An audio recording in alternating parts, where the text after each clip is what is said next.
अन्नदाता अन्नदाता अन्नदाता नीत तुम्हारा अन्नदाता, पग पग पर है संग तुम्हारे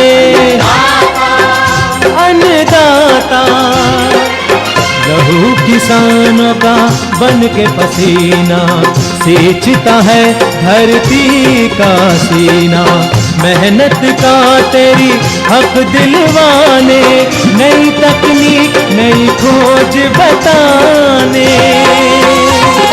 पशुधन को गुणवान बनाना, पौध सुरक्षा को सिखलाना, खेती के सब गुर समझाने, भारत का सरताज बनाने, आठों पहर है संग तुम्हारे अन्नदाता अन्नदाता। नमस्कार, मैं हूं आपके साथ आयुषी ओझा। आप सभी दर्शकों का अन्नदाता कार्यक्रम में स्वागत करती हूं। हमारे देश का किसान जन का पोषक है, वह श्रम का देवता है, अन्नदाता है, उसमें ही भारत की आत्मा निवास करती है। ऐसे ही किसानों की प्रगति के लिए हम खेती बाड़ी से जुड़ी हुई बहुत सी नई लाभकारी जानकारियां हर रोज सुबह लेकर आते हैं। तो चलिए कार्यक्रम शुरू करने से पहले देखते हैं क्या है आज के अन्नदाता में। बाजरा की उन्नत तकनीक से बुआई करके लें अधिक पैदावार। पैडी ट्रांसप्लांटर से धान की रोपाई करना है काफी आसान।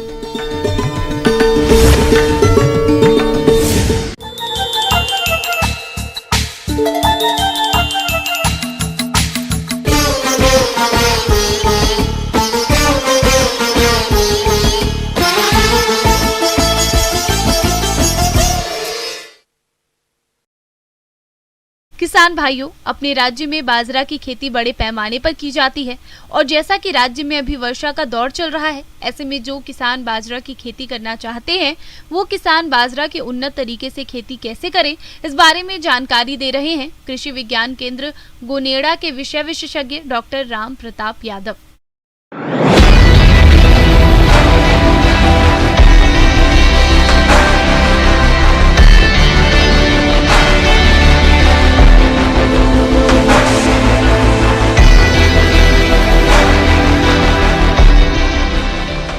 किसान भाइयों, जैसा कि चारों तरफ बारिश अच्छी हो चुकी है, कुछ किसानों ने बुआई कर लिए, कुछ कर रहे हैं और अभी जो है बुआई का अंतिम समय चल रहा है। इस समय बाजरे की बिजाई के लिए किसान भाइयों के लिए 3-4 बातें हैं जो विशेष तौर से ध्यान रखनी है। इस समय जो है बाजरे की बिजाई की अगर हम बात करें तो थोड़ा सा लेट हो रहे हैं, इसलिए जल्दी पकने वाली किस्में हैं उनका उपयोग करें तो ज़्यादा बेहतर रहेगा। जैसे RHB 173, HHB 6767 जिसको कहते हैं HHB 67, RHB 229, ये जो किस्में हैं थोड़ी जल्दी पकने वाली हैं। इन किस्मों को लगाने से किसान भाई जल्दी हार्वेस्ट कर लेंगे और अगली फसल की तैयारी के लिए हमें समय मिलेगा। किसान भाइयों, बाजरा की खेती बलुई और बलुई दोमट भूमि में सफलतापूर्वक की जा सकती है, लेकिन भूमि में जल निकास की उचित व्यवस्था होनी चाहिए। खेत की तैयारी के समय पहली जुताई मिट्टी पलट हल से करते हैं। इसके बाद खेत में 15 गाड़ी पुरानी गोबर की खाद को डालकर मिट्टी में अच्छे से मिला दिया जाता है। फिर 2 बार कल्टीवेटर या रोटोवेटर लगाकर खेत की अच्छी तरह से जुताई करते हैं। इसके बाद खेत में पाटा लगाकर भूमि को समतल कर दिया जाता है। किसान भाइयों, मिट्टी की उर्वरता और उत्पादकता बनाए रखने के लिए उर्वरकों का संतुलित उपयोग करना बहुत आवश्यक होता है। इसीलिए संतुलित उर्वरक उपयोग के लिए मिट्टी की जांच आवश्यक है। लेकिन हमारे जो किसान किन्हीं कारणवश मिट्टी की जांच नहीं करवा पाते, तो वे असिंचित क्षेत्रों में बाजरा की अच्छी पैदावार प्राप्त करने के लिए यूरिया 130 किलोग्राम और SSP 150 किलोग्राम प्रति हेक्टेयर प्रयोग करें, जबकि सिंचित क्षेत्रों में यूरिया 100 किलोग्राम और SSP 80 किलोग्राम प्रति हेक्टेयर प्रयोग करें, जिसमें यूरिया की आधी मात्रा और पूरा फास्फोरस बुआई के समय डालते हैं और शेष यूरिया को खड़ी फसल में बुआई के 25 दिनों पर भुरकाव करते हैं। तो सबसे पहले जैसे ही बारिश हुई है उसके 1 या 2 दिन के अंतराल पर एक जुताई कर करके फिर बिजाई करें। तो दूसरी चीज़ एक ध्यान रखने की ये है कि अभी किसान भाई क्या कर रहे हैं कि बीज की मात्रा थोड़ी ज़्यादा काम ले रहे हैं, इसलिए एक सलाह दी जाती है कि बीज आप 4 किलोग्राम प्रति हेक्टेयर, 1 किलोग्राम पक्के बीघा से अधिक बीज किसी भी कीमत पर काम नहीं लें। इस समय जो है बीज को भी उपचारित करके FIR सिस्टम से बीज उपचारित करके फंजीसाइड, इंसेक्टिसाइड और कल्चर लगा करके बुआई करें ताकि आपकी खड़ी फसल में कोई बीमारी नहीं आए। और अभी जो है बुआई का अंतिम समय चल रहा है, इस समय बाजरे की बिजाई सुबह शाम ही करें, उससे हमें फायदा होगा। किसान भाइयों, बाजरा की फसल में खरपतवारों की समस्या भी गंभीर रहती है। इसके लिए आप एट्राजिन खरपतवार नाशी 1 किलो दवा 600 लीटर पानी में घोलकर बुआई के तुरंत बाद छिड़काव कर दें, जिससे आप फसल में खरपतवारों की समस्या से काफी हद तक निजात पालेंगे और फसल की बढ़वार भी अच्छी होगी। और ध्यान रहे 30 दिन की फसल हो तब तक हमारे खेत में एक बार गुड़ाई अवश्य हो जानी चाहिए। उसके 2 फायदे होंगे, एक तो आपके खेत की जो है मिट्टी भुरभुरी हो जाएगी और पानी की जो है तिस नहीं आएगी उस खेत में जिसमें गुड़ाई हो गई, और दूसरा आपके खरपतवार जो कुछ रह भी गए वो नष्ट हो जाएंगे। तो 30 दिन की फसल हो तब तक आप एक बार गुड़ाई निश्चित तौर पर कर लें ताकि आपको अच्छी पैदावार मिलने की संभावना रहे। अपने राज्य में धान की खेती उत्तरी और दक्षिणी पूर्वी भाग में मुख्य रूप से की जाती है और किसान धान की रोपाई मजदूरों से करवाते हैं, जिससे समय और श्रम अधिक लगता है। यदि आप धान की रोपाई पेड़ी ट्रांसप्लांटर से करते हैं तो इन सभी समस्याओं से बच सकते हैं। तो आप पेड़ी ट्रांसप्लांटर से धान की रोपाई किस तरह से करें, इस बारे में जानकारी दे रहे हैं कृषि अभियंता उत्तम कुमार।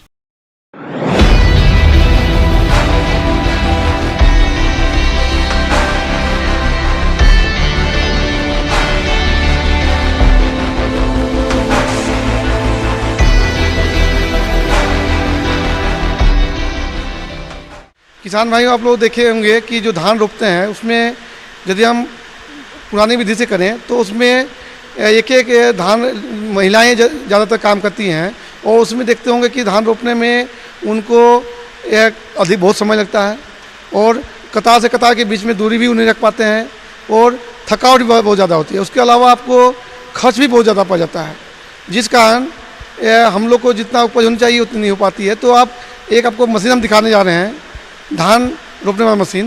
पहला बात है कि हमारे पास हाथ से भी रोपने वाली मशीन है और सेल्फ प्रोपेल भी मशीन है। तो सेल्फ प्रोपेल मशीन का मतलब है कि उसमें इंजन और बाकी धान रोपने वाला पार्ट सब एक साथ रहता है। इसमें आप जिसको कहते हैं सेल्फ प्रोपेल राइस ट्रांसप्लांटर, इसमें आप देख सकते हैं कि एक इंजन है, उसमें से जैसे ड्राइवर जो चलाता है उसको, और 8 गो इसमें फिंगर लगे हुए हैं जो कि धान को रोपने का काम करते हैं। लेकिन यहाँ पर हम थोड़ा बताना चाहेंगे कि जो भी इस मशीन में धान रोपते हैं उसमें हमको मेट टाइप सीडलिंग का उपयोग है। मेट मतलब जो प्लास्टिक में हम लोग जो सीडलिंग उगाते हैं उसका उपयोग करते हैं। धान की यांत्रिक रोपाई के लिए चटाईनुमा नर्सरी तैयार करने की जरूरत होती है। यंत्र से धान की अच्छी रोपाई मुख्य रूप से चटाईनुमा पौध की गुणवत्ता पर निर्भर करती है, इसलिए अच्छी चटाईनुमा पौध तैयार करना जरूरी है। इसके लिए सबसे पहले स्वस्थ बीज का चयन करें, फिर बीज को पानी में भिगोकर गीली बोरी को 24 घंटे तक ढक रखें। जब बीज अंकुरित हो जाए और जड़ का शुरुआती भाग दिखाई देने लगे तब नर्सरी बेड में बीजों की रोपाई करें। नर्सरी बेड तैयार करने के लिए आमतौर पर गोबर की खाद या वर्मी कंपोस्ट 1:3 अनुपात में मिट्टी में मिलाया जाता है। बीज को नर्सरी में बोने के बाद पौध में 18 से 23 दिनों में 3 से 4 पत्तियां आ जाती हैं, तब धान की रोपाई कर सकते हैं। इसके लिए तैयार पौध को सावधानी पूर्वक यंत्र प्लेटों के आकार का काटा जाता है। उसमें क्या होता है कि जो जड़ जो है एक दूसरे से फंसता नहीं है, और उसी सीडलिंग को हम लोग इस मशीन में डाल देते हैं। और देखिए इसमें 8 फिंगर्स हैं जो कि एक घूमते रहते हैं, और वो कतार से कतार मतलब 2 लाइन में आपको 8 लाइन में एक साथ रोकते चल जाएंगे। और इस प्रकार से आपका जो कतार से कतार के बीच की दूरी और पौधा से पौधा के बीच की दूरी को भी हम लोग मेंटेन रख सकते हैं। खेत की तैयारी सामान्य तौर पर पडलिंग करके की जाती है। मचाई करने के बाद मिट्टी के कणों को स्थिर होने के लिए 24 या 36 घंटे या आवश्यकता अनुसार छोड़ दें, जिससे ऊपरी सतह हल्की सख्त हो जाए। इसके बाद यंत्र से रुपाई करें।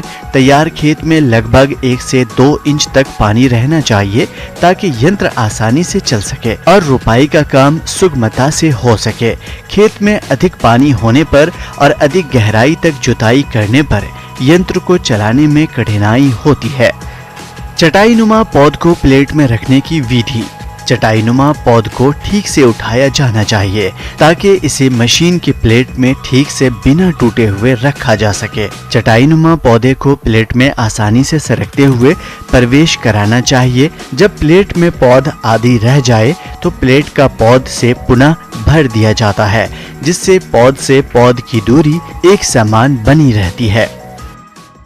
और इसमें देखिए कि इसमें एक जो चक्का आप आगे देख रहे हैं जो रबर का है, वो चक्का खेत तक ले जाने के लिए है। लेकिन जब हम खेत में ले जाते हैं तो दूसरे चक्का लगाते हैं। जो देखिए एक लोहा का जो चक्का देख रहे हैं, इस चक्का को हम लोग उस चक्का प्लास्टिक वाला को हटा लेते हैं और इस चक्का को लगा लेते हैं और इसमें ड्राइवर चलाते रहेगा और इस प्रकार से आपको एक साथ में 8 लाइन में धान को रोपाई करते जा सकते हैं।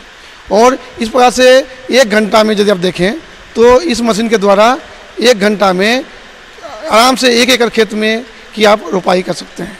और जहाँ तक बात है खर्च का, तो इस मशीन में ये डीजल इंजन से ऑपरेटेड है।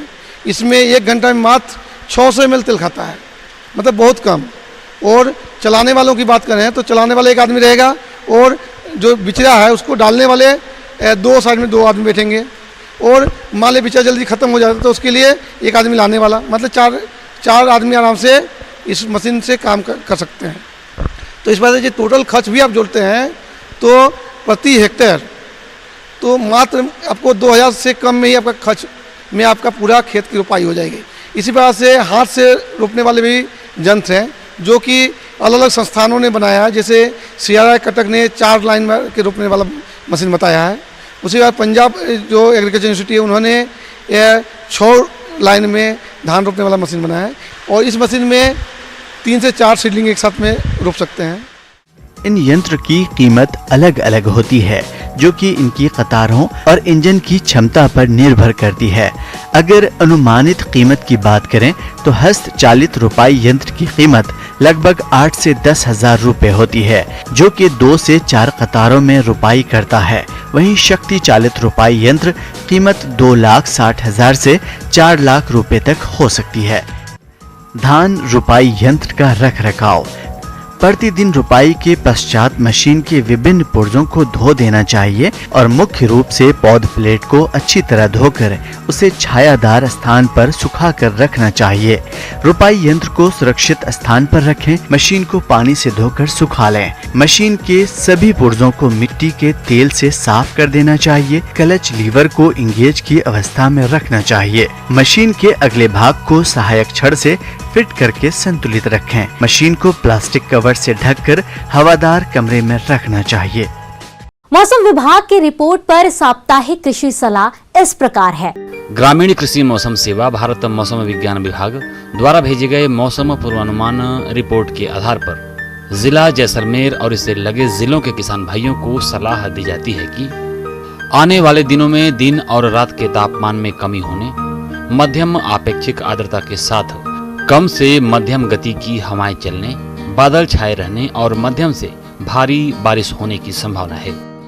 ऐसे में इन क्षेत्रों के किसान मूंगफली की फसल में सिंचाई को कुछ समय के लिए स्थगित करें और खड़ी फसल में किसी भी प्रकार के रसायनों का छिड़काव न करें और किसान भाई मूंग और मोठ की बुआई अब शुरू कर सकते हैं। किसान भाइयों को सलाह दी जाती है कि मूंगफली की जड़ काली होने पर 500 ग्राम कार्बेंडाजिम प्रति बीघा की दर से देने के बाद पानी दें और 100 किलोग्राम गोबर की खाद में 1 किलोग्राम ट्राइकोडर्मा पाउडर मिलाकर छिड़क दें। किसान भाई मूंग मोठ की बुआई के लिए उन्नत किस्मों का चयन करें। कृषि जलवायु खंड 1C के लिए मूंग की उन्नत किस्मों में SML 668, MUM2, RMG 62, RMG 268, K 851 एवं मोठ की उन्नत किस्मों में RMO 257, RMO 225, RMO 435, RMO 423 व RMO 40 आदि प्रमुख हैं।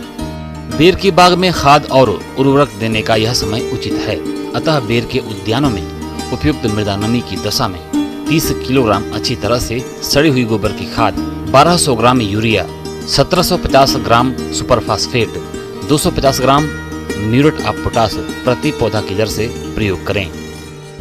वर्तमान मौसम की स्थिति सफेद मक्खी के लिए अनुकूल है। किसान भाई सुबह के समय खेत का निरीक्षण करें और पौधे की पत्तियों और पौधे की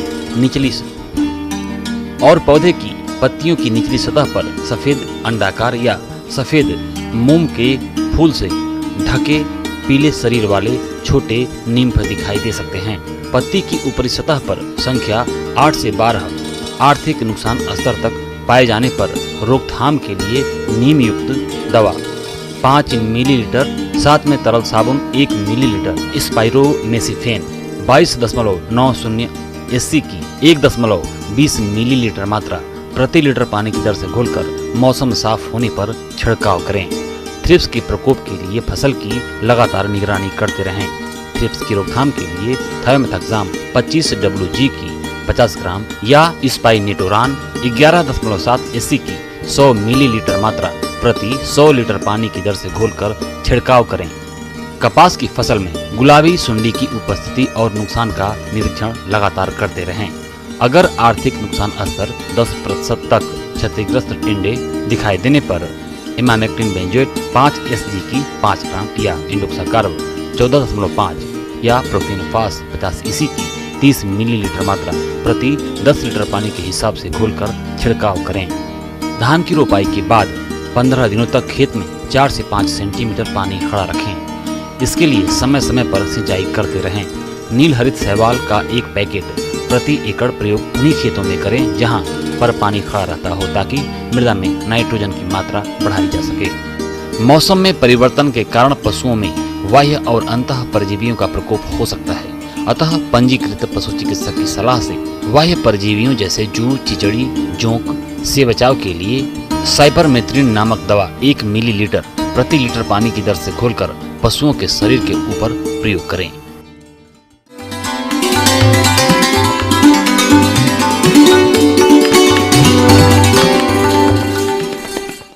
आइए जानते हैं अन्नदाता निशुल्क फोन के माध्यम से पूछे गए समस्याओं का समाधान।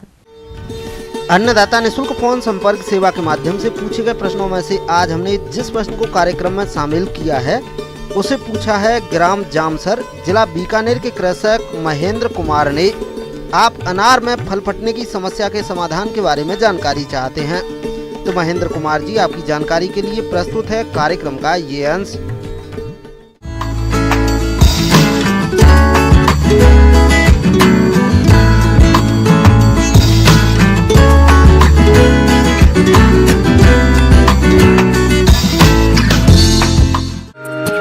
देश के कई क्षेत्रों में अनार की खेती सफलतापूर्वक की जाती है। अनार में 3 बहार होती है।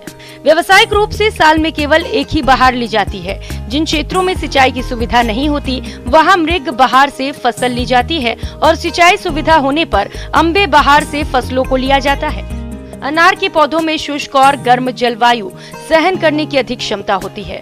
फलों के विकास और पकने के समय गर्म और शुष्क जलवायु की आवश्यकता होती है। इसीलिए उत्तर पश्चिम जलवायु में पैदा होने वाला अनार अच्छी गुणवत्ता का माना जाता है। लेकिन किसानों के सामने एक फल फटने की आम समस्या मुख्य रूप से देखी जा रही है। फल फटने के बाद फलों के दाम में भारी गिरावट आ जाती है और फल की गुणवत्ता भी खराब हो जाती है, जिससे किसान को आर्थिक नुकसान उठाना पड़ता है। तो सबसे पहले जानते हैं किस कारण फल फटते हैं। फलों के फटने के कारण। फलों के फटने के कई कारण हो सकते हैं, जैसे सिंचाई का अचानक दे देना, जमीन के तापमान में अचानक परिवर्तन आ जाना, बोरोन और कैल्शियम जैसे तत्वों की कमी होना, फल पकते समय गर्म हवा का चलना आदि कई कारण से फलों में फटने की समस्या हो जाती है। अनार के फलों के फटने से रोकने के उपाय। मिट्टी की जल धारण क्षमता बढ़ाना। सूखे क्षेत्रों की रेतीले मिट्टी की जल धारण क्षमता बहुत कम होती है, क्योंकि इस प्रकार की जमीन में कार्बनिक पदार्थ की मात्रा बहुत कम पाई जाती है। इसीलिए गोबर की खाद और कार्बनिक मल्च के समन्वित उपयोग से जल धारण क्षमता में बढ़ोतरी की जा सकती है, जिससे फल फटने की समस्या का निदान किया जा सकता है। प्रतिरोधी किस्मों का चयन। जहां अनार फल फटने की समस्या अधिक हो, वहां पर प्रतिरोधी किस्म जैसे नासिक, ढोलका, जालौर, सीडलेस, बेदाना, बोसिक का पौधा रोपण करना सही रहता है।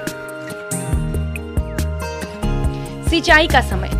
अनार के पौधों में लंबे समय के बाद अचानक और अधिक तापमान में सिंचाई नहीं करना चाहिए और आवश्यकता अनुसार समय समय पर सिंचाई करनी चाहिए। जल्दी तुड़ाई करके। बड़े आकार के फल फटने की समस्या अधिकतर पाई जाती है, इसीलिए फलों की समय पर तुड़ाई करके फलों को फटने से रोका जा सकता है। पोषक तत्वों का छिड़काव करके। अनार के फलों को फटने से बचाने के लिए बोरान 2 ग्राम प्रति लीटर पानी की दर से 15 दिन के अंतराल पर 2 छिड़काव करने चाहिए। इससे फल फटने की समस्या को नियंत्रित किया जा सकता है। इसके अलावा कैल्शियम सल्फेट, जिंक सल्फेट और कॉपर सल्फेट आदि रसायन के फलों को फटने से बचाने में सहायक होते हैं। बरसात की बूंदों में फलों को बचाएं। अनार के फलों को वर्षा के जल से बचाने के लिए प्लास्टिक की हाइड्रोफोबिक फिल्म से फलों को ढक देना चाहिए। बरसात की बूंदों से फल के तापमान में अचानक अंतर आ जाता है, जिससे फल फटने की समस्या हो जाती है। हार्मोन का छिड़काव। अनार के फलों को फटने से बचाने के लिए 2,4-D और NAA का छिड़काव 10 से 20 ppm की मात्रा में करना चाहिए। गति अवरोधक वृक्षों की कतार लगाकर। रॉबस्टा, जामुन, शीशम, सफेदा आदि पेड़ों का उपयोग किया जा सकता है। अत्यधिक हवा वाले क्षेत्रों में फलों को फटने से बचाने के लिए उत्तर पश्चिम दिशा में गति अवरोधक वृक्षों की कतार लगाना चाहिए, ताकि गर्म हवा से फलों को नुकसान न हो।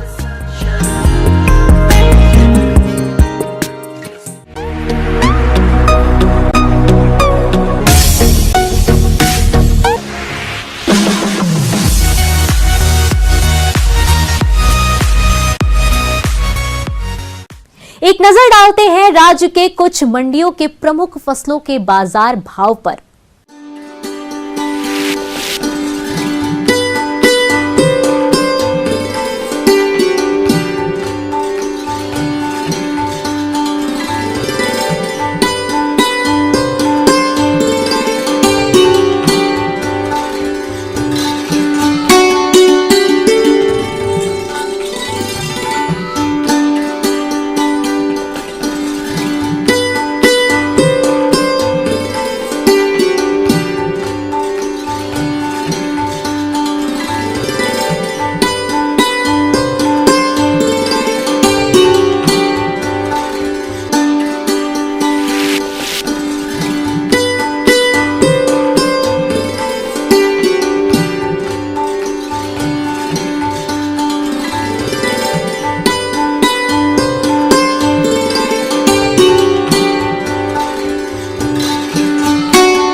किसान भाइयों, कृषि संबंधित समस्या और सुझावों के लिए आप हमें इस पते पर संपर्क कर सकते हैं। प्रोड्यूसर अन्नदाता, news 18 Rajasthan, Ramoji film city, Hyderabad 501512। साथ ही आप हमें ईमेल भी कर सकते हैं। हमारा ईमेल है p18annadatarajasthan@nw18.com। इसके अतिरिक्त आप हमें निशुल्क हेल्पलाइन नंबर 180088926163 पर सोमवार से शनिवार सुबह 10 से शाम 4 बजे के बीच संपर्क कर सकते हैं। अब समय हो रहा है आपसे विदा लेने का। कल फिर मुलाकात होगी कृषि से जुड़ी महत्वपूर्ण जानकारियों के साथ। नमस्कार।